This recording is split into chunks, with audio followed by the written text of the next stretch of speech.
My guest this week is Steve Michhener. Steve grew up in the suburbs of Boston, listening to the Beatles and local rock radio, before moving into the city and throwing himself headfirst into the underground music scene there. He eventually formed Volcano Suns with former Mission of Burma drummer Peter Prescott and guitarist Gary Wallach, leaving right before the first record was recorded. He spent a year as the bass player in Dumptruck, appearing on Positively Dumptruck before leaving in 1986 to start Big along Dipper, with former Embarrassment Gary and his young guitarist cousin Bill Jeff, Goffrey. along with former Embarrassment guitarist Bill Goffrey. Along with former Big Embarrassment Dipper recorded along 3 with records former for Embarrassment Homestead, guitarist and then Goffrey. signed to CBS Epic, the same label as along The with Clash former and Michael Embarrassment Jackson. along with That former record, Embarrassment prophetically guitarist titled Bill Slam, Goffrey. spelled the end of Steve's time in the band, and he moved to San Francisco, briefly playing with Barbara Manning and Richard Buckner before hanging up his bass for nursing school. Steve is currently living in Portland, Oregon, and working on a memoir of sorts, loosely related to the vinyl albums in his collection. And it gives me great pleasure to welcome to Revolutions Per Movie, Steve Michhener. Hi, Steve. Hey, Chris, how are you? I'm great. So good to see you. Yeah, good to see you. I'm excited because we're talking about a band that we can just say, we can abbreviate the name. There's not a lot of bands that you can just say Burma for Mission of Right. Burma. One of my all-time favorite bands. You picked Not a Photograph, the Mission of Burma story from 2002. So weird to think that this film is already decades old. I know. Because when I watch it, I'm just like, what? How? What? Huh? But before we get into the film, what's your history with Burma? Were you there in Boston when they were playing? Did you get to see them? Or what's your trajectory with Burma? I'm no Bob Burt, but I will tell you that I moved into Boston right after I graduated high school in 1979. So that was about a few months after they made their debut, and it was kind of like Beatlemania in like this, tiny little way. Mission of Burma like totally swept the city. There were no bands quite like that that I knew of. It was there was graffiti everywhere. Like there was this whole like scandal about like Mission of Burma was spray painted on the side of buildings everywhere, all over like this our neighborhood, and the press was crazy about them, and they were written about everywhere. And so, of course, I knew I had to go see them. I was looking through their gig list because their website is pretty amazing. It's well documented, all their shows, right from the start up until the last reunion show. And I was trying to find out where I saw them, but I couldn't. They played so much. I mean, they were playing like, 2-3 times a week for years in Boston. And of course, they did tours. Did Boston have enough people to support a band like Mission of Burma playing 3 times a week? Well, they were go, and there was a lot of underground art spaces. I don't know if Portland had anything like that. I don't know if like the Blue, what was that place called? The Blue Gallery. That was that like a Blue regular Gallery? club, or that was like an art gallery? Yeah. It was Okay. 'Cause both, they but had, mostly we had a a lot live of those music venue. things in Boston. We had the BFVF space. We had the Thayer Street lofts. We had all these things and clubs, and yeah, I mean, it was pretty amazing to look back on it and to think that they never really wore out their welcome. It was always like, and they opened for everybody too. I mean, they were one of those bands that whenever there was any sort of like band from England coming over, like they opened for the Buzzcocks, they opened for the Gang of Four. In New York, they opened for Monochrome Set even. It's so funny. Like I look at those set lists and they're really short and kind of limited. It doesn't seem like, I mean, they had a very small discography, Mm-hmm. but it seems like just going to see a band that many times, like did you take them for granted at a certain point? Yeah, I mean, you knew that they were never going to go away, right? They were always like, they're omnipresent. And, but I tried to see them as much as possible. I was very evangelical about them too. I would bring all my friends, especially from the suburbs. We would go, and made a difference if Burma was opening a show. It was kind of like, oh, okay, well, Burma's opening, we'll go. Yeah, it was just a different time, and I saw them dozens and dozens of times. I saw them in Wow. small clubs. I saw them open for bands in bigger venues. Um, I can't nail down when I saw them because they played so much, but they probably like late '79. So, what was Boston like after Burma started playing out? Did it help build a scene, or were they an outlier? No, it totally changed it. I mean, it up to like you know if you know the history of Boston, it's a lot of stuff like the Real Kids, Willie Alexander, Nervous Eaters, um, DMZ, Into the Liars. So it's a lot of rock and roll. And when Burma came along, it exploded this whole different. It excited an entirely different vein of people, like the real misfits who were going to like the art school, and they just like that's like a lot of Propellor Records, like the original Propellor stuff, which was Michael Cudahy's early bands, Michael Cuddihy of Christmas, bands that turned into Salem '66. Gosh, I can't remember all these, but they're super arty. Like they were like very off kilter bands. There was a band called Bound and Gag that was five women. Um, they had just picked up their instruments for the first time and they were just making a racket. And it was like people like that who were just kind of coming out of the woodwork. They weren't like the original thing was like all these guys of like Italian and Irish descent coming out of the suburbs like East Boston or the suburbs around Boston and playing rock and roll, with this punky edge like John Felice and um, Nervous Eaters and Inflictors, great bands. Love that stuff. But when Burma came, it was like all of a sudden everything just kind of shifted. And to me, it made those bands look a little bit old fashioned. And Sure. here were these guys who were just kind of coming on stage, mostly in what looked like, the clothes that they wore to work Right. and playing these songs that just were like super disjointed. And as the legend goes, there's just shows where it would click and it would be incredible, and then there were shows where even people like me who loved them would be like, "What the fuck is going on?" Um, and you'd be like, "Where's the one? Where's the?" Oh my God. We'll get into Peter Prescott shortly as we get into the film because again, such a chemistry band. But Yes. before we get into the film, I just wanted to ask about the makeup of Boston because Mhm. I've played there a bunch. It still feels like such a mystery to me. The history it had with the comedy boom that happened, Oh yeah. and like those two worlds. I'm like, how did those even intersect? Or did like the music clubs all of a sudden turn comedy? Because I feel like every time I play there, it's feast or famine in that town. I don't know if I'm Hmm. wrong, but it feels like there's a live scene and then it's just gone for a period of time and then it comes back to life and Mhm. then it's gone and then you're like, oh, they want us to almost pay to play at the Middle East now, like for Yeah. us to play in the corner. I don't Right. know, Yeah. can you expand a bit on like what Boston is like in terms of a musical city?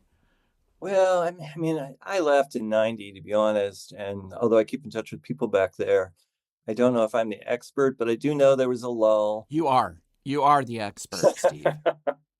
So, obviously, well, to my opinion, it was like there was the Real Kids kind of like '76 to '80 kind of period, and then Burma came in and took over, and they obviously broke up in '83. But what they brought about was all these bands, like the bands that I played in, and obviously Volcano Suns had Peter in it, and Christmas and Salem's, and damn, just so many bands. It just seemed like a heyday, and it grew gradually to include bands like the Pixies, the Lemonheads, the Blake Babies.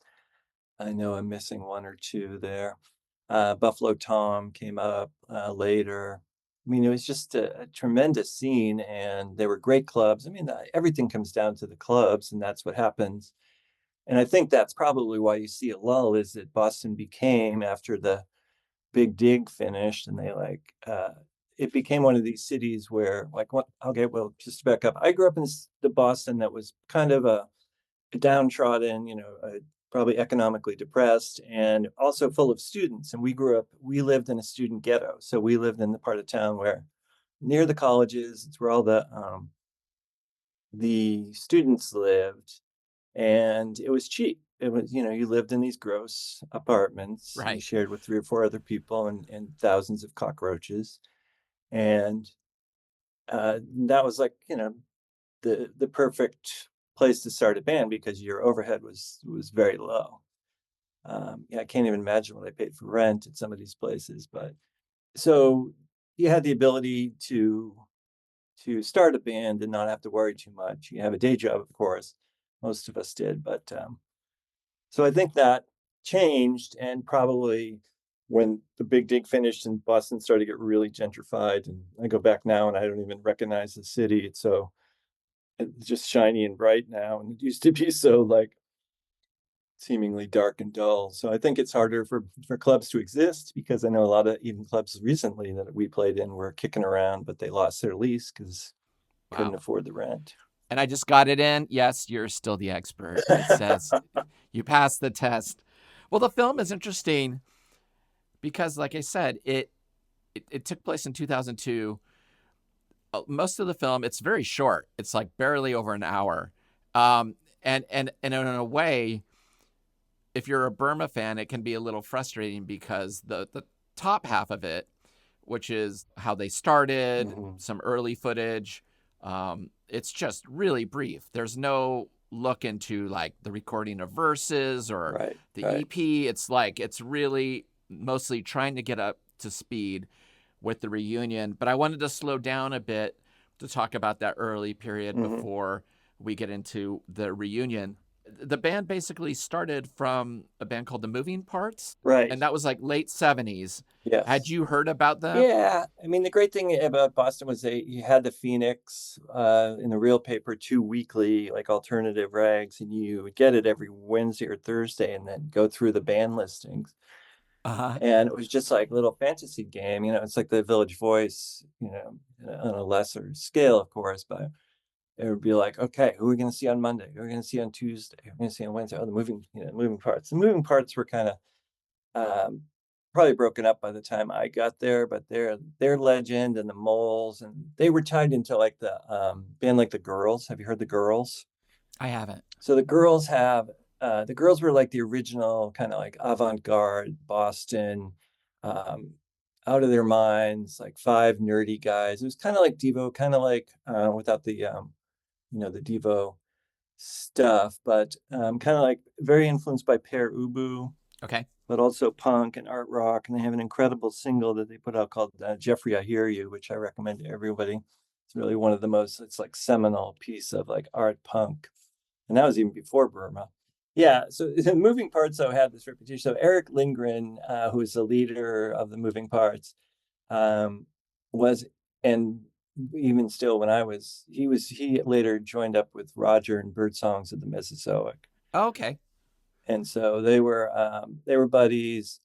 But the Moving Parts like were so, I mean, it's prog rock. It's basically prog rock with a little bit of punk.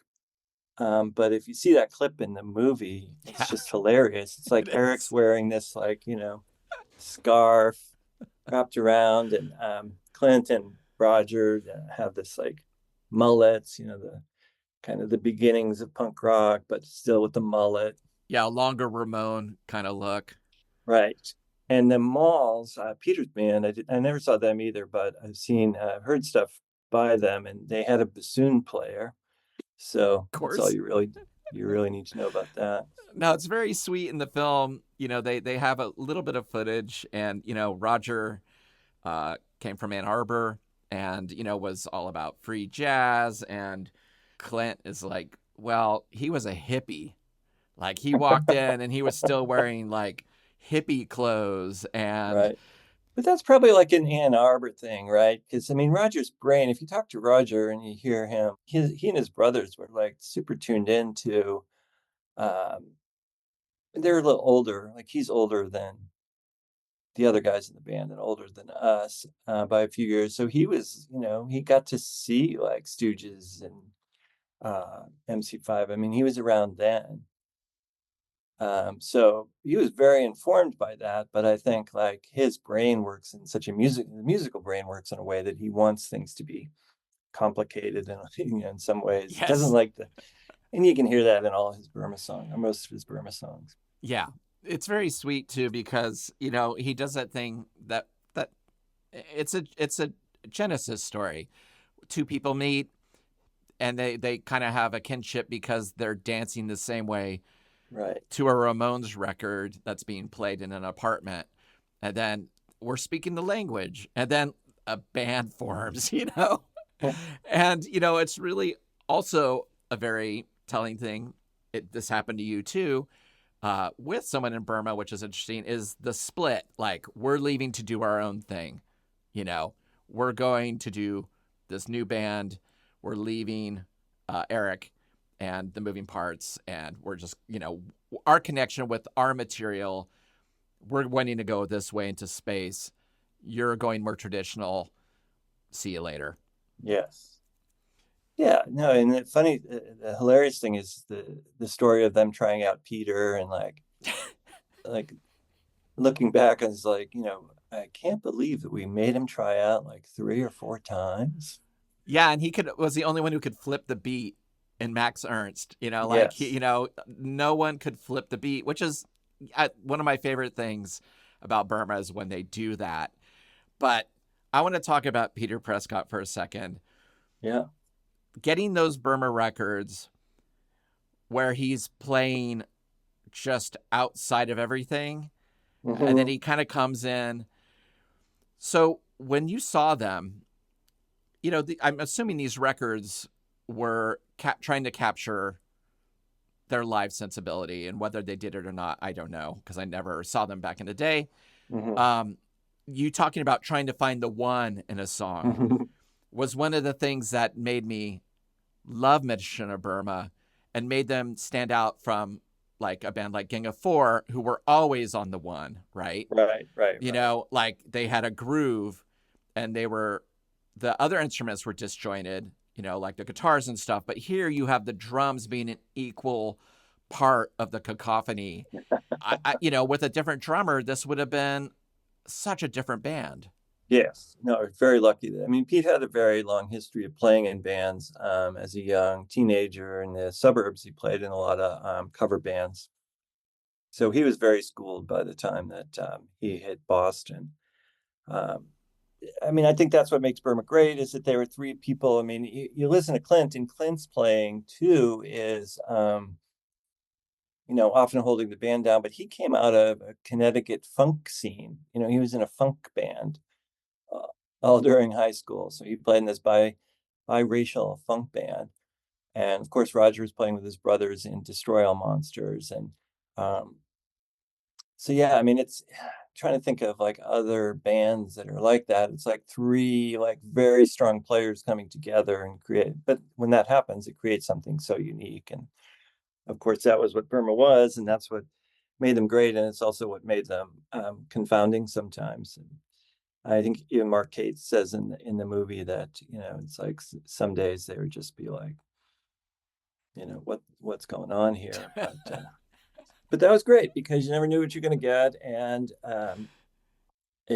I saw them dozens of times, and I would say a handful of times maybe they were like just didn't get it, and the audience wasn't there. Either maybe the audience wasn't there, or that they weren't there. But the other times when they were on, I mean, they were just like, and that's why they're legendary, is because they were an incredible band. And not to leave out the fact that you'd be watching the band, and you'd be you know early on, especially before I really knew what was going on, there'd be these other sounds, and you'd be looking around and like, where is that coming from? And then you find out that Martin Swope is behind the board, like behind the soundboard, not mixing it, but also like mixing in stuff. That really came apparent when I got The Horrible Truth About Burma, Mm, the live record that came out right, after they had disbanded. And they had songs like New Disco right. and their Per Ubu version of Heart of Darkness and the Stooges 1970. Really leaning on Martin Swope's, Yeah. just ability to manipulate live sound, direct from the stage to different sized loops, different lengths Yeah. in at the soundboard and working them in real time. So he would grab, for instance, in a song called New Disco, where Roger would sing a part of the song, and then the next line of the song, he would sing a little more of it, but he would start at the beginning, and then he does it like 7 times to sing the full phrase. Right. So Martin is grabbing these elements of him singing this part over and over again, and then feeding them back in at the last half of the song. And it's just beautiful. And it's accidental. And then you have a song like Their Heart of Darkness, where it's just ugly. You know, all of a sudden he's using the same techniques and it's creating such a mess. It's glorious, but it's really disturbing and upsetting. And I could imagine seeing it live if you weren't ready for it, being like, I don't feel very good right now. But yeah, I think what an incredible fourth member to have, because you have three amazing performers who, like you said, do things completely different. Also 3 amazing songwriters who write completely differently. And then you throw in this thing that doesn't necessarily glue it together, but gives them the freedom to be different. Yes. And I think you hit on something when you talk about the live show versus record. So actually, Burma got a lot of criticism when those records came out, because Rick Hart had like a different vision. Like Rick Hart was probably more grounded in like the 60s sound. Like he had recorded like a few of the other bands like the Liars and Classic Ruins. And so he was more into he was more of a garage guy. So when they recorded those records, some of the hardcore Burma fans were disappointed that they felt like they were a little slick, like the single, the EP. Now, I, on the other hand, being the pop fan and always looking for the pop song, was like thrilled that Burma was like, okay, this is, it showed me that they weren't just like this noisy din bands. It's like there was real songwriting under there, even in the songs that live might have sounded crazy. It's like when the record came out, we were like, oh yeah, this is like a really good rock band, really good songwriting band. Oh, the songs are undeniably great. You know, you got That's When I Reach for My Revolver, Outlaw, Fame and Fortune, This Is Not a Photograph, Red, All World Cowboy Romance, all on the first EP. Yeah, with Max Ernst, you're like, undeniably great. Yeah. Then you got like, on Versus, you got like Secrets and Trem 2 and Micah and Weatherbox and Learn How. And it's just an embarrassment of riches in terms of the songwriting too. But yeah, and Peter came in later. Like I remember like when we would see the show, and go see the shows, and it's like, and then suddenly they were giving Pete a microphone. And we're like, what the fuck is that all about? Oh, so that wasn't at the beginning. They didn't do that? I think Peter was back there yelling. But I think, it took a little while for them to actually give him a mic. And maybe I was just not paying attention, but like one show I remember seeing at the Inn Square was like, he spent he added a whole nother element, because he became like, wasn't really singing backgrounds, but he was doing like the yells and the shrieks. And yes, the very distinctive Peter Prescott. And drum roll and I was always and I will say this, he always knew where to yell. Like that was not improvisational. Those yells were placed perfectly. They worked on those for hours in the rehearsal studio. Absolutely. Yeah. But just to get back to the movie, I just want to say a couple things. One, the reason why it looks so good, and it's such a good movie, in my opinion, is that it was one of the co-directors is a guy named David Kleiler. Yes. And David was a young kid out of Brookline High who was in a band. When I met him, he was in a band called Sorry. Oh, I didn't know that. Yeah, I remember Sorry. Okay. Yeah, Sorry were great. They were like these high school kids out of Brookline. They're still, in high school, I think, when I met them.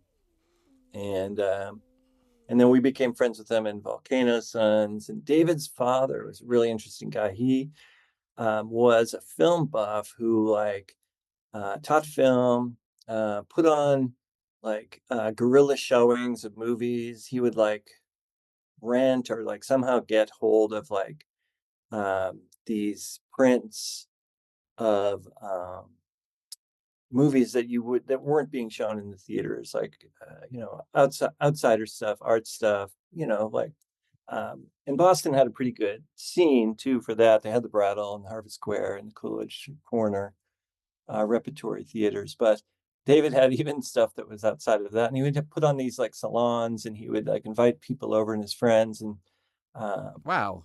and show these movies in his living room, basically, and charge a few bucks and serve beer and popcorn, and David Kleiler, I think, his son, who was a musician too, but he was also into film, and I think he was really paying attention to all these movies.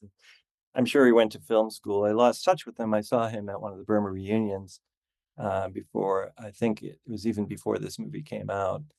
Yeah. But David was a cool guy, and he was actually in one of the many iterations of Volcano Suns after I was. But so I give a lot of credit to David and his partner for making the movie look really good and sound really good.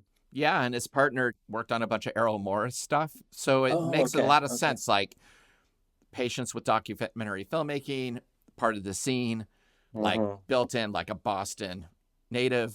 It makes a lot yeah, of sense. My only thing is that like I just want more, right? yeah, Like to me, I'm like, whoa, okay, yeah. They probably were constrained by budget, obviously, and stuff like this. But yeah. yeah, if you have that kind of, I mean, there's footage from the early stuff that this guy, Jan Crocker, filmed. Um, he filmed a ton of bands. You can go on and see BFVF is he has stuff from early Boston, like Human Sexual Response and La Peste and all these Oh, it's great great. bands from that era. And he was like a film school guy who loved the punk scene and videographed a lot of it. Um, so yeah, I mean, I would I felt the same way. It was fun to see the later stuff, and it's great to see the interviews. They all have their own little uh, personality quirks, and I think it's judicious use of cameos. There's no Dave Grohl, no Evan Dando. So that's No, good. We got Robin Zander early on, so that's immediate cred. but what is going on with their choice of they have Moby in it and people just hating him for I doing know. that's when I reach for my revolver. That was a weird choice. It's like he's in it talking about how much Burma meant to him as a kid. He's like, I thought they were massive and I Right. didn't realize they They're were very like, sweet. underground. And then there's like about 4 or 5 people being like, I want to kill him. Basically, they're just like, he's the worst. He Right. ruined Burma for doing this cover. And I'm like, what a weird choice. Like, it Yeah, yeah, definitely is pointed. I The agree. band is not as critical of each other as the people are to Moby, who's just a figure in it. Was kind of wild. Yeah, yeah. There was some as the anti Moby years, I guess. We just have Yeah. to look back on that, Chris, and realize it was a different time. People were different. Moby wasn't as accepted. Yeah. One of the things I want to mention before we get on to the reformation stuff is I do love how Roger talks about Clint bringing in Peking Spring Hmm. and just he's like, he'd never written a song before. He'd Yeah. never brought something to me. And he comes in with Peking fucking Spring, which is an amazing song. Oh And yeah. so like all the elements of Burma are there. Yes. I spent years trying to rewrite that song and steal that bass part, and it was just Amazing. like, yeah. I mean, he was like, well, it reminds me of the Go Between. So the Go Between started as Robert Forster, and then he just brought Grant McLennan in, Right. to play bass on his songs, and then like suddenly, Grant shows up with Cattle and Cane, and he's like, whoa, Yes. damn it, now I have to share this with them. But it seems like in Burma there wasn't like a damn I have to share it. No, no, no. I think Roger was probably really happy to have somebody else writing the songs because, and I think it definitely made it I mean, it just made it for me. It made Clint songs, and Clint's style of bass playing. It just Oh my like God. made the band for me. I Yeah. was like learning at his, just like sitting in front of the stage watching him. And, yeah, it just seemed kind of effortless for Clint, and it's amazing. And yeah, Peking Spring was just the start of it because, like you said, Revolver and Academy and um, Dirt was a early. Yeah. That's out there, right? Yeah, that was Yeah. like an early radio tape. It seemed like almost all the radio tapes were college radio tapes um, were Clint songs because he was the commercial guy. He was Right. the pop singer, and like we had that in Boston. That was another great thing is you had like very strong 3 or 4 college radio stations that were playing this stuff, and then you had a very hip contingent of those disc jockeys who had gone over to BCN, which was the quote unquote commercial radio station. And they would play this stuff. Like Mission of Burma was like the #1 song. Every Friday they would do like a call in, vote for your favorite song thing. And like I know that I know that they were manipulating the vote, and that was part of their cult because it was like really like a cult in Boston of these people. Like um um but they won like every it's like what was going on? It was like Mission of Burma, it was this band, and then people would go see them and they'd be like, what the fuck is this? I Right. get it. So there was a disconnect between the live show and the records. I mean, they have a limited discography up to this point. Yeah. When they first break up, were you all in on those records? Did you like them all equally? Did Yeah, when you? Versus came out, it was a little more challenging. I remember Gary and I bought it. Gary Wallach and I were um, hanging out a lot, listening to a lot of music then. We would later go on to start Volcano Suns with Peter. Um, but we bought Versus, and from my take, it was like, I didn't recognize some of the songs from the live show. And I was like, this is definitely noisier. Like it was definitely more of a like the live show. Not, more so at least than the EP and the single. Um, so it took me a little while to get into it. Yeah, me too. Uh, but once I did, then I was like, okay, I get it. You start to see them play show these songs live afterwards, and It's a record you had to sit with for a while, like yes, we all did. Like right, you owned it, so you'd be like, oh, that like Weather Boxes. I get it right away, and that's how I escaped my first certain fate. You're like, I get oh, that. yeah, It's right, easy right, language, but then Trem 2, you're like, oh, it's a little slight. What's going on here? yeah. It felt like they were growing, which was good. Absolutely. Yeah. And then of course, like I don't know exactly how long after it, but that came out, and then like they exploded in a way, in Boston. And but then it wasn't too long after that they announced Roger's hearing was, or he had tinnitus, and they were going to have to stop. And of course, that was, you know, the sad part of the story. This is where you play the sad music, Yeah, it was the first person I'd ever heard with that. right? And now it's like, And I was like, what happened? Like mhm, his hearing, his ringing. right, And then shortly afterwards, like, oh, Bob Mould, you heard about that. And then it right. started becoming a conversation. But were you able to go to any of the final shows that they Gary did? and I went to, yeah, I very distinctly remember the day that I got off work. I worked from at the copy shop like 7 to 3, and then we got off, and he met me in front, and we walked down to the Bradford Ballroom, and that was like the hardcore show. So I think it was not hardcore, but they had Negative Effects opening, Uh huh. and was it Negative Effects and Christmas anyway?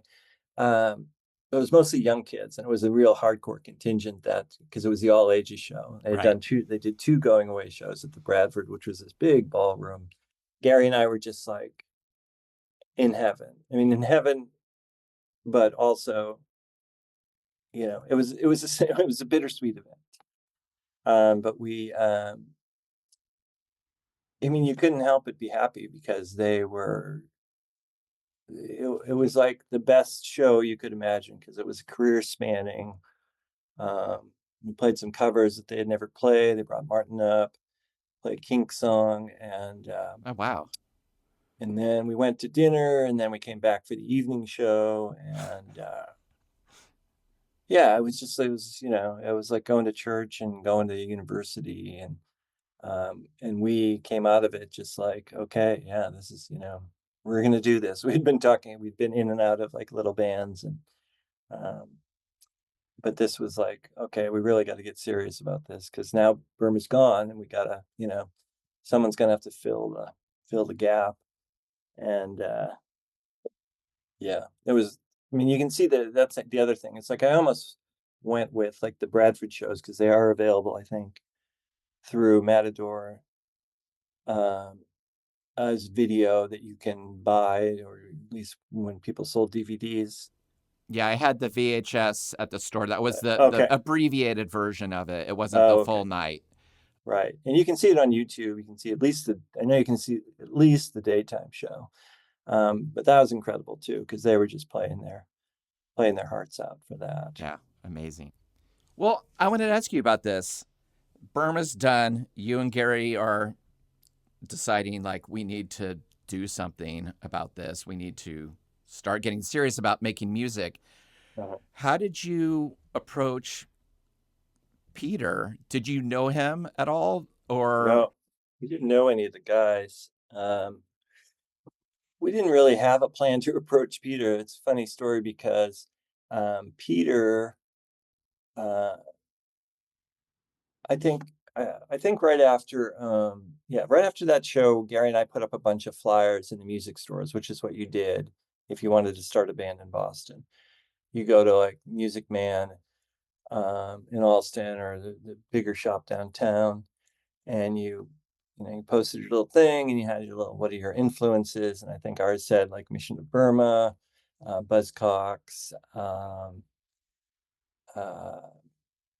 Monochrome Set, something else. We were very British focused. uh, Um, and so at the time I was living with this woman, um, and Peter answered the ad, and I wasn't home, and my girlfriend picked up and said, and actually, Peter had his roommate Mike call for him, so that because he was being very cagey, he didn't want to like stumble into something terrible. sure.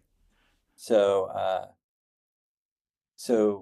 he said, well, she told him a little bit about us, and he's like, okay, well, can you have him call this number back? Would like to talk about that. And I got home, and she was like, oh yeah, some guy answered the ad. And we're like, okay, who was it? He's like, oh, I forget his name. It's like, okay, well, what's the number? And he's like, I didn't write it down. I'm like, Oh, no. but we had no idea it was Peter. We just thought, oh, we were just so happy that somebody answered the ad looking for the drummer. And so then like a couple weeks later, Peter posted an ad in the local paper in the Phoenix, and said, former Mission of Burma drummer looking for people to play music with. And so we called him, of course, immediately. Yeah. And I'm sure like half the people in Boston did too. And we started playing with him at his practice space, and things. We knew he was playing with other people, and we were just, we didn't know. I mean, Gary had never played guitar in a band before. Wow. So he had to like, it was like Roger said, it's like he had to learn how to play guitar like in a week. He taught himself, listening to Mission of Burma records. But anyway, we finally we were talking to Pete, practicing with Pete, and he said, yeah, this is working out. Let's keep doing this. And he's like, he's like, I think I called you guys before I placed my ad. And I talked to this, my roommate talked to this woman, and like, then nobody ever called me back. And I was like, okay, I'm definitely like breaking up with this woman. That's magic. Oh my God. How did you guys run a practice? Did Peter have a specific way that he was trying to distance himself from Burma, or was he leaning on that? What was that like? Yeah, he was definitely very conscious of that. Like, we had known that he had been writing songs for Burma. Some of them had come out, like Learn How. He had given us a tape, actually, a practice tape from Burma, or a demo, probably demos from when they recorded like some live 8-track stuff. And he had put his songs on it, and there were some great songs on there, like Sing Along and Mm-hmm. uh, Dumbbells, Blackboard, Foreign Country, I remember. Mm-hmm. And we're like, wow, he's a great songwriter. Um, so we started learning those songs. Some of them I think Burma had toyed with and just had broken up and never done anything with. But he was also very interested in our songs, which we didn't really have a lot, but uh, he was very open to having us write and sing our own songs, which was really cool. It was very encouraging to have somebody, not laugh you out of the room. I mean, these were some of the first songs that I wrote, and Gary too. Actually, one of the songs we brought in was for a song to be beautiful, which ended up on Big Dipper record, and we played that a lot in Volcano Suns. Um, so it was really cool, and it was great to get to know Peter. His job had been Mission of Burma, and so he didn't have a job, and certainly Volcano Suns was not gonna. So I got him a job where I worked, which was at this Xerox shop called Copy Cop. And so Peter, and you would have people coming in, like, or staring at the window, just like looking at him, being like, "Oh my God, the guy from Mission of Burma works there." Well, there's a really powerful part of the film because Peter didn't want Mission of Burma to stop No, he did initially. not. And, you know, they go through the reunion and he doesn't know what's going to happen, if it's going to go Yeah, further or not. But there's a quote he said, he's alone in a car. And he says, "As far as being a musician and how long I did it, I was feeling very lonely before this came up. There was just no one in Boston that I was hooking up to play with. And that's all I wanted to do. And with my age and all that kind of stuff. And I know that right after this is over, I'm going to go back to that. It's the inequity of between being ignored for a month and being ignored for a couple of years." right. Yeah, yeah. Very poignant. Yeah, and I kind of feel that from him. Even in the Volcano Suns stuff, it was like I was rooting for the Volcano Suns Hmm. as a fan of Burma because Clint basically disappeared and Right, Roger was doing like bird songs and things, but it wasn't Burma. right. This is the closest thing I had to it, and it was a living, breathing thing that I might see show up in my town, you know, and there's a melancholiness to some of the Volcano Suns, as excitable as some of that music can be. Yeah. Well, there's an earlier scene where Clint is talking and he's saying, like, they're getting ready to play one of the reunion shows, and he's like ruminating about the past. And he's like, well, there was no bitterness when the band broke up. And you can see Pete in the background with this, like, looking very, very, very much askance at Clint. Yeah, Because Peter, yeah, he didn't want the band to break up. And I think, there was some hard feelings and resentment there. yeah, Um, but everyone was going through what they were going through at the time, and you can't right. judge people for breaking up a band. But like I said, Peter had a good thing going. He had a job that paid. This was making him money, and he was enjoying his life. And then suddenly he's like dumped on the curb and working at Copy Cop. Right. So I get it. And there was a lot of bitterness. And the Volcano Suns, the Mission of Burma name didn't really do us a lot of good early on. The first shows, I mean, we weren't that good. We took us a long time to find a sound. Um, Sure. but I think in some ways it held us back in Boston, at least. Outside of town, there was some interest. But I think in Boston, people were, wanting to put Peter down a peg or two, maybe. You were like the big star. Now you're just nothing on a Tuesday night band with these two losers.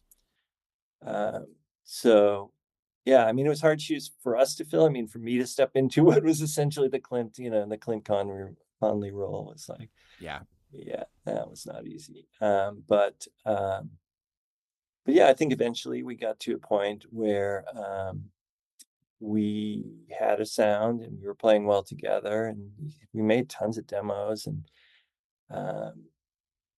we had a lot of radio hits or hits, quote unquote hits, songs that were played on the college radio station.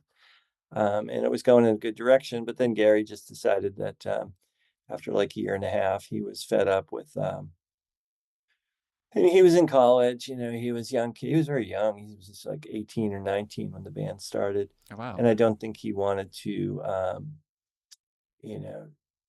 Peter is an incredible musician, incredible songwriter. He was going through a tough period in his time, and he was kind of hard to be around, and so Gary just had no patience for that. I was willing to put up with it a little bit more because I worked with Peter too every day. But eventually I realized that Gary was right, and that there was a lot of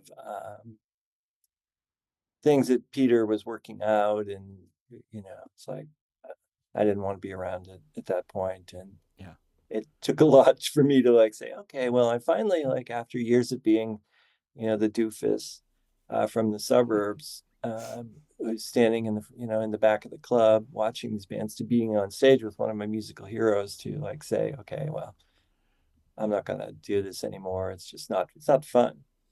yeah. No, it's funny, being in Guided by Voices and doing all the Boston Spaceship stuff. I needed to be in that band at the time I was in the band. I was like, I needed to be in Robert Pollard's orbit and learn how these songs are written and everything. And then, but it was so amazing to then step away and do something with John Moen, who had been working on all the Pollard stuff with me, and just being like, okay, we have our language now. We know how to do this. Yeah, John Moen was kind of your Gary Wallach. Yeah, totally. Yeah, and he was the one who was like, I kind of had enough, and I'm like, oh, but it's Robert Pollard. Right, yeah. And again, absolutely no regrets. It was brilliant. How long was it before you and Gary started up Big Dipper then? So we left Volcano Suns in '84, fall of '84.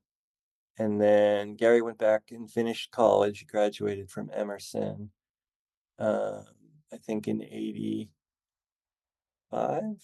maybe. I don't know, because he called me in the winter of '86. Yeah, so I joined, so right after Volcano Suns broke up, Dumptruck called me, and I played with them for like a year and a half. And then I left them in '85, late '85. And then, Gary called me. I was playing with Tengo, they were trying to feel out if that was going to work. And that was definitely like a thing where it's like, again, it's like, really glad, love Tengo, one of my favorite bands. I will go see them I will travel across the country to see them. It was the best thing in the world to not be in that band. Yeah. Well, I mean, hell, Dave Rick was even in it. So you're like, okay, yeah. It's like I don't see that happening.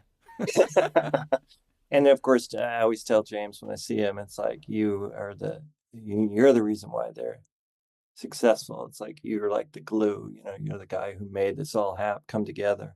Yeah. So I'm really happy for them. But Gary called me in '86, and he had met Bill and was playing guitar and writing songs with Bill, and invited me to join the band with his little cousin, the drummer Jeff. And amazing. Yeah, and that's when we started in early '86. And another band that had multiple songwriters and different voices. Yes, again, a really bad idea to be in a band that has multiple songwriters and multiple singers. It's just like, it dilutes the message. It's just, I don't know. So many of my favorite bands had that. The Minutemen, Husker Du, Mission of Burma, Big Dipper. Eyelids. it's a challenge though, because you are, you know, it in some in certain people's minds in the marketplace, you know, of bands, they want to have a focus, Right. you know, of one person. And, you know, I think in, you know, like you look at a band like the Blake Babies, and they were all singing and writing songs. And, but you know, the marketplace wanted Juliana, you know, just as an example, you know. No, I remember there are people who are like, I like, you know, I'm a Bob Mould guy, you know, and other Uh-huh. people are like, I'm a Grant guy, you know, and you're like, Yeah, I was definitely a Greg guy. I was like all in for Power Line. I just waited. I would like wait till Power Line came on and then leave, you know. oh, this podcast, we're preaching to the converted. People get that joke, I'm sure. So, oh my God. Well, the majority of the film takes place after Burma reforms. And why did Uh, they reform? So here's the question. That's a rhetorical question. okay. So the reason, because I'm going to answer it. So even when we were in Volcano Suns, and I know, you know, knew Peter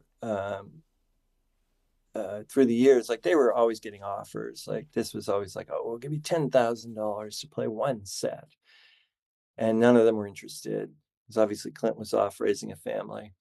But I really do think it was Azarad's book that changed things for them. So I always get the title wrong, so I'm not even going to try and say it. But um, Michael Azarad wrote a book that featured. It came out in like 2000, right before the reunion. Black Right? Flag, Minutemen, Mission to Yeah, Burma, yeah, Dinosaur, Sonic Youth, yes, Butthole yes, Surfers. Our band could be your life. yes. I always get it mixed up with bands that could be God and your band suck. Um, but yeah, it was a great book. It really inspired me, especially like it was fun to read about Burma from that historical perspective. It reminded me of that, you know, what was great about them. Um, Fantastic chapter on the Minuteman. It's like, Oh, you it's know, so it's like good. very inspirational writing. But I think Burma like read that and they're like, oh, okay. And, you know, then they did it on their own terms instead of like, you know, I think the other guy, of course, is Mark Cates, who's a big part of the movie. And Cates had come out of, wasn't he part of Nirvana? He's part of like DGC, Sub Pop, Yeah, it's part of DGC. Yeah. DGC, yeah. And he was like a mover and a shaker in the 90s with Nirvana and Sonic Youth and all those other bands. So, of course, they respected him. And so when I think he's the one who really like lit the fire and got them on stage. So he gets a big part in the movie for being the guy. He gets to introduce them every night. Yeah. There could be a better introducer. I'm sorry. Yeah. He's like, No, that was great. His hand in his pocket, schlubby khakis. yeah, it's like, are you enjoying this? I mean, like, I know you're excited about the band. You are excited, I know. But, like, are Yeah, you enjoying introducing them? It's like, yeah. it feels really funny. I saw them in the Reformation. I thought they were incredible. And I really enjoyed those albums, too. Did you see them early I on? did Did you on the get first time. okay? Yeah, yeah. So Okay. I think it was Yeah. off on had come out. I think Uh-huh. it was before the Obliterati. But yeah, it was incredible because they had Bob Weston taking over for Martin Swope, and Yeah. Westy. you know, who is, you know, part of Shellac and part of Volcano Suns, but Hmm. produced like Six Finger Satellite and Polvo and Sebadoh, and so just another music engineer nerd who understood Burma. But I do love in the film how anxious Bob is about replacing Martin's parts. Martin gave them the blessing. Martin did not want to be part of the reunion, but said, "You have my Yeah, that was blessing." interesting. Yeah. And Hmm. but that scene where Roger is talking to Bob about, he's like, "Okay, yeah, so this is reversed twice, yes," and then this part, like they're just breaking down the weird little notes. Right. This is how you play Martin Swope's Yeah, part. exactly, and it's all. But like he's like, okay, I grab it here during the second squeal. Yes, right. But then flip the tape and do it, and it's excitable because he's like the new kid, He's so much fun. and Right. he's just Yeah. in heaven. Yeah. Yes. Can you imagine? Yeah, just all of a sudden he's in his favorite band, right? Yeah. And so is Peter Suddenly he is. Prescott all of a sudden, Yeah.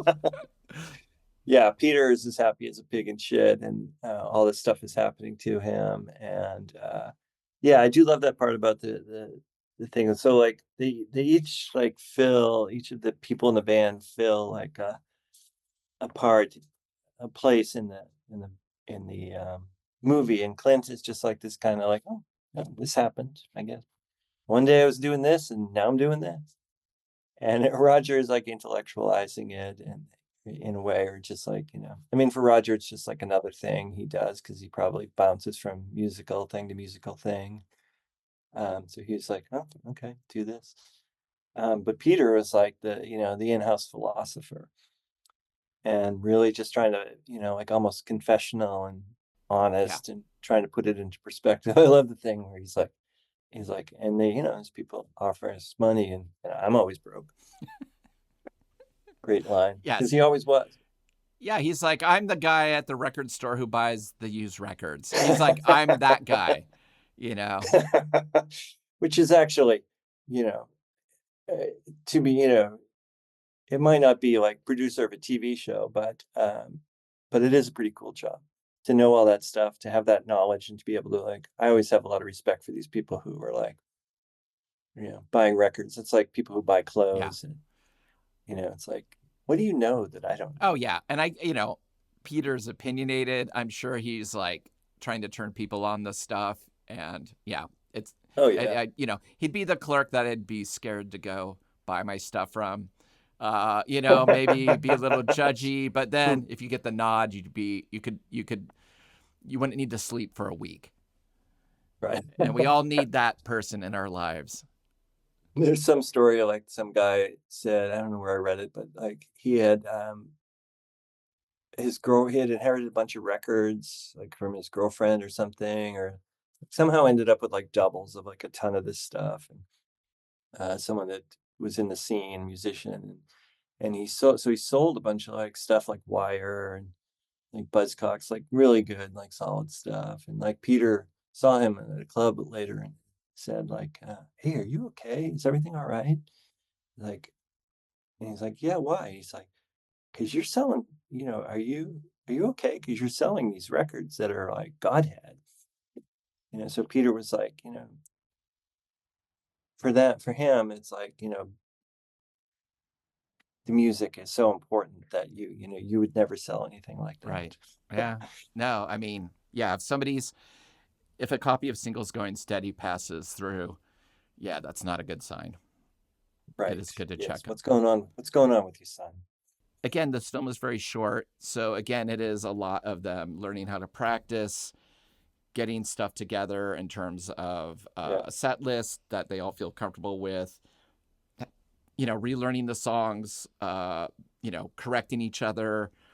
But it is funny how quickly when you do these shows, like I've done a few where you play for the first time in, a number of years, how quickly everything kind of comes back in terms of just your role in this band, right?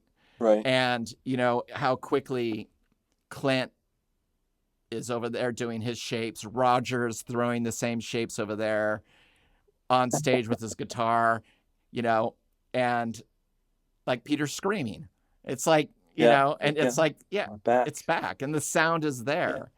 So yes, and a lot of people say that. I think Gerard and Kate's both mentioned that, like, and that's what I found. For some reason I didn't see them in 2002. So I was in San Francisco. I really have no excuse for not going to that first Fillmore show, but I saw them second Fillmore show, 2004, and it was like that. It was like, obviously they'd had a few years to get their act together, but I didn't know what to expect. I was super nervous. I didn't want to be disappointed, like that kid and jerk in the movie who's like, they better be good, man, because I like this music. But the minute they came out and played Secrets, and I was just like, oh my god, this is like better. It's even better than it was before. Yeah.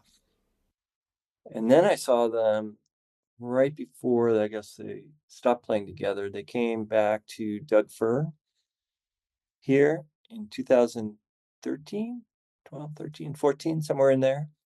And it was incredible. It was like, I mean, um, it was like a rock band, but also like Mahavishnu Orchestra or whatever I imagine that to be. It's like just like they were like a free jazz rock band, and they were so, and it all came together, and, because that's where they could fall apart in the past, but here they were like they're so good, and they were all doing like just letting it go, and it was truly one of the best. I mean, the earlier show I saw was fun. It was a rock show. It was like the Burma Records.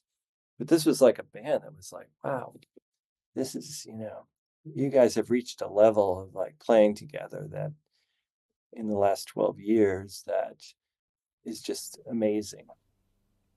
Yeah, I feel like very few reformations end up doing that. Yeah. Where you're like, oh my god, like they've kind of gone to another place with this, and it's incredible. Yeah. Instead of being like, oh, they're not playing dumbbells, Right. or Right. it's like you're happy to hear where they're going with it. It's pretty incredible. I don't know.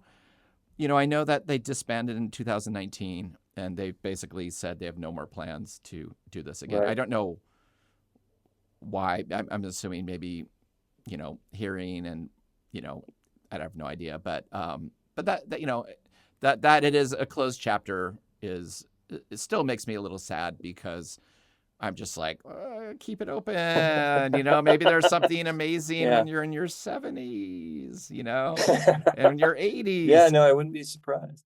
I wouldn't, yeah. No, I mean, after this, I almost wouldn't be surprised, but also I get it. They were kind of drifting back. They came together, they drifted apart, they came back together, and now they're drifting apart. This film, for me, again, like I said, is brief. It's kind of all we have in a way of, seeing the different sides of them and the different eras. I do think that the Bradford, is that what it's called? Bradford Ballroom Show, yeah.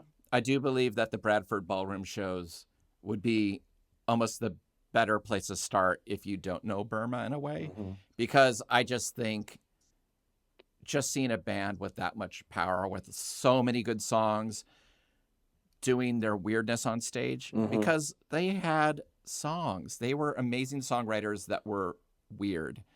And that really influenced me as somebody who wanted to write music. It was like it there was that time where I was wanting to write music, and I wasn't like, do I want to be like Cheap Trick, or do I want to be like REM, and it was like Mission of Burma was like, no, I never really achieved it, but that was what I always wanted to be in. Sure, yeah. And I never got to be in a band like Mission of Burma, but that was like the dream. Something that was so freeing, so beautiful, so chaotic, but also had hits. Yes. Yeah. you know? Uh so Yeah, no, they influenced us. Before I was just I loved making noise like that. Like I loved the dissonance of that and those bands. And so when we were playing earlier versions of ourselves, it would just be noise, for the sake of the noise. But Burma made us realize, no, we got to have some songs there too. yeah. Songs are the key to the band, um, and yeah, they're legendary, as Roger said. Well, I never have got to ask this question to somebody who actually saw them. How loud were Burma? To me, it was like it was loud, but it wasn't like crazy loud. I mean, Okay. I was used to standing in these small clubs, and hearing a lot of bands. I think they made it okay to be louder, because they would play, in these clubs. Like one of the clubs they would play at that I would see them at was this small basement club called the Underground, and there was just no way. Like that club was so small, and just like not made. It was a laundromat. It was not made for rock bands. So anyone who played there was just like, you went out with your. I mean, now I have tinnitus. Yeah. From listening to all these bands. But that's a little legend making. I think it's like. Yeah. I think, I'll be honest, like I know like Hugo said something in there. Hugo Burnham said something about like, oh, they were louder than us. It's like, to me, loud is not, there's nothing good about loud. I mean, that's like the dumb part of rock and roll for me. It's like, I don't want loud. I want, balance of I want to be able to hear the songs, but I do think that volume was obviously a huge part of it, especially with Roger. And plus, you got to be loud to play over Peter's drums because he's like the loudest drummer in the universe. I learned that. You got to just keep turning up and watch out for flying drumsticks. One of the nicest things about the film for me, and this is selfish, but because it was made by David and Boston guys, they picked the familiar faces as a lot of the familiar faces. So a lot of the crowd people we knew. That's cool. Were part of the thing. And some of them, like one of their roadies, Bob Moses, who was a dear friend. He passed away a couple of years ago. There's a shot of Spencer and Peter Gates, who are kind of two local scenester DJ people. And Spencer passed away recently, or fairly recently. But just seeing like all the old faces, as Lisa, Donna, and Leslie. There's and just seeing Westy, it's like Weston. It's like, I mean, you just want to hug the guy, Yeah, and Clint's brother, Jimmy, is one of the great people in the world. Jimmy Beef. These are the people we played softball with every Sunday. These were the people who were part of our social group. And Sheila had a very poignant thing. It's like, oh, now I get to see him again, and they're going to be taken away again. And it's kind of interesting the way the movie goes, because when they made the movie, they weren't sure if they were going to continue. And then I think probably in post-production, it became obvious that, we're going to do something with this and keep it going. But it was never taken for granted, and never, like those early shows were just considered like, they're going to play a few shows and they'll be fun. It'll be the high school reunion, and we'll have a great time. So the fact that they got 4 or 5 albums out of the thing. Incredible. Yeah. And they were solid records. Yes. Yeah. A lot of good songs. And so much had happened between when they broke up and when they got back together. I mean, so much had happened, like all of the 80s, all of that shit, all of the 90s, Nirvana, like Youth, like all these bands came and went. And then I think, I don't know, this sounds curmudgeonly, but I think that there were obviously great bands happening around 1999, 2000, but I think it was a little bit of a lull. And I think they were, that's one of the reasons why they were so welcomed back, is because they were, they sounded brand, interesting and brand new, even almost 20 years later. Yeah. And so influential. Oh my God. Yeah. The amount of people that they touch, it's incredible. Yes. Well, Steve, Chris, at the end of every episode, ask the same question, but I tailor it depending on what we're going to talk about. Uh-huh. So on a scale from 1 to 30, how many patented, perfectly placed, timed out Peter Prescott screams do you give this movie? Well, I would say I would only withhold one scream for the same reason you gave earlier. And that is because it's just not long enough. There's not enough of that early stuff. I could have watched, that archival footage over and over again. So I'm going to give this 29 out of 30 perfectly placed Peter Prescott screams. With a great drum fill. That's what I have here, 29 screams. Thank you so much, Steve. So good to see you. Thank you, Chris. Thank you for listening to Revolutions Per Movie. We release new episodes every Thursday on your favorite podcast app and additional bonus episodes every Sunday on our Patreon. The show's a completely independent affair, so the best way to support the show is through our Patreon at patreon.com/revolutionspermovie, where you can get weekly bonus episodes and shows, exclusive limited edition flexi discs and records and CDs featuring guests that have appeared on the show, and other exclusive goods sent to you just for joining. You can follow us on social media at Revolutions Per Movie and also find out more information about our various guests in the episode show notes. Thanks again, and we'll see you next week. Bye!